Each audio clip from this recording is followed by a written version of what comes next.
Okay, this video will be focusing on how to hold and play with 4 mallets, and you will have a choice between 2 different types of technique. One is referred to as Stevens, named after creator Lee Howard Stevens,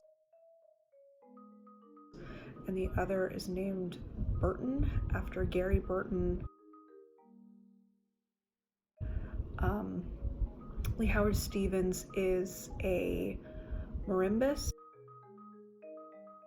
Gary Burton is a vibraphonist. The differences between the instruments being that marimbas are generally made of wood and can range from most popular being 4 1/3 octaves to 5 octaves, but you will find marimbas for less octaves and up to 5 octaves.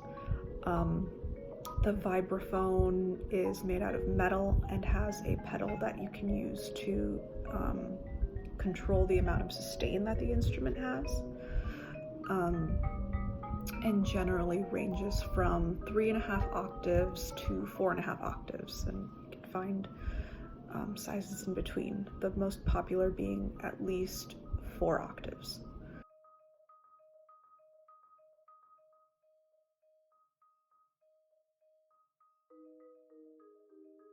To begin, you're going to want to have 4 of the same type of mallet. I use these generally on vibraphone, but sometimes also on marimba. They're wrapped in cord rather than yarn. Marimba mallets are generally wrapped in yarn, so they're on the harder side to activate the metal bars on the vibraphone. And the stick part of the mallet, the shaft, can be either birch, which is what these are. This is my preference, which is a wood that doesn't have very much give. It's very rigid. Or rattan, which is generally a little bit more expensive and has some give. So some players find it to be more comfortable because it moves along with the motion of actually striking. But it does tend to warp because it is more flexible. But also some players find that it's just more comfortable in your hands because it doesn't rub as much on your fingers depending on the type of technique you are playing with. Let's start with the Burton grip, which is, for most people, the easier of the two to get a hang of immediately. So, taking one mallet first, you're going to want to just hold it like how you would a regular mallet. So fulcrum point being here, the index finger and thumb, creating a T, resting on that first knuckle, and the rest of your fingers just relaxing on the stick. Now, you'll grab your second mallet in between your index and middle fingers, closest to your hand, so on top of that mallet that's already in your hand, you're going to slide through until it crosses over. So in this grip, I just hold it here, the mallets actually form an X that you're holding on to. So that fundamental mallet grip is still there. We're just adding something in between and holding on with your fingers.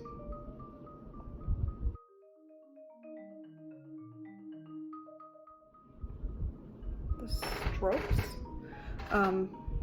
if you're doing a double lateral stroke, so both mallets playing at the same time, it'll be the same as if you're playing with one mallet, just up and down from the wrist, a knocking motion. For the outside mallet, it'll be that same knocking motion, but this time pivoting on this mallet. So if I was to hold this mallet in place, it's that same knocking motion, but instead of allowing both to move, just that one. For the inside mallet, it's a rotation bringing your wrist from flat, parallel to the ground, to perpendicular. It'll be this sort of motion. So with the mallets, and if I'm holding the other mallet, still pivoting on the other mallet.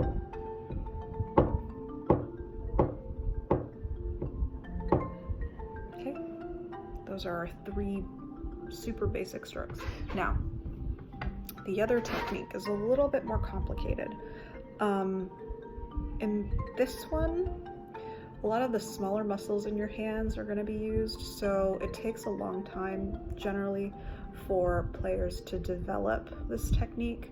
I don't recommend it for younger players just because they're still growing and it might be a little too heavy on their hands. But if you decide this is the technique for you, great. This is actually the technique I started with. So, start with the inside mallet. You'll take your hand, as if you're going to shake someone else's hand, and stick the mallet in the middle of your palm, the very tip of the mallet in the middle of your palm.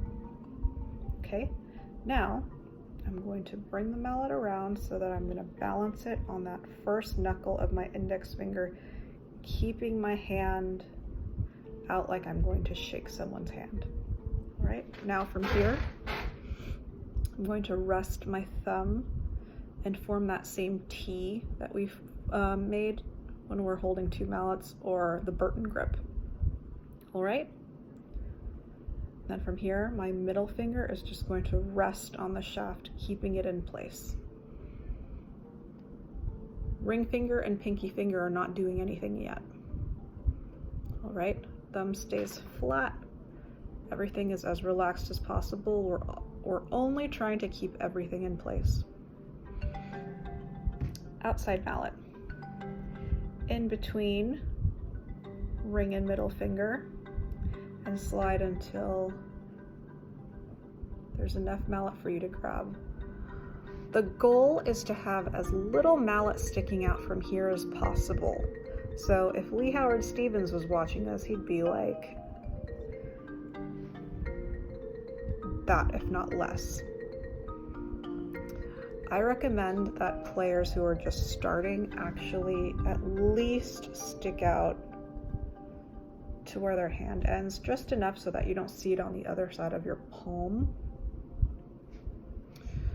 because this will make that outside mallet a little lighter on your hands. Now, our strongest fingers are definitely not our pinky and ring fingers. Those are the fingers we in everyday life tend to use less, so they're underdeveloped compared to thumb, index, and middle finger. So just until we develop a little bit more strength in those fingers, this is what I recommend you do. But me, I've been playing with Stevens for a while, so I'm gonna go back up here. Now, mallets do not touch each other. Not like in Burton where they form an X. They're completely independent of each other. Okay? Another thing that's important to note is that in this grip, we are not using that same knocking motion with our palms facing the floor as when we play with 2 mallets or with the Burton grip. Your hands will actually be facing each other this way the entire time, with your thumbs facing the ceiling. So my thumb is flat, facing the ceiling.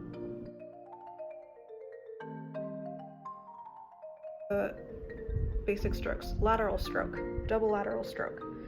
Same idea, but this time instead of knocking motion, it'll be more of a, or if that's too much of an isolated motion, you can also think of it as a rotation from your forearm. So kind of like opening a doorknob from the side. And it looks like this with the mallets being held.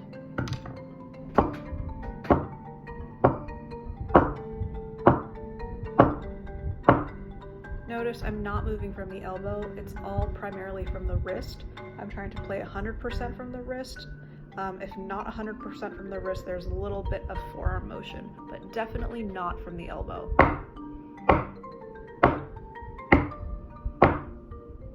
Same thing for independent strokes, rotating on the axis of the mallet that isn't being used. So for outside mallet, if I hold my inside mallet, again, thinking about that opening a doorknob motion. Same thing with the inside mallet. Rotating up higher, past neutral, and coming down.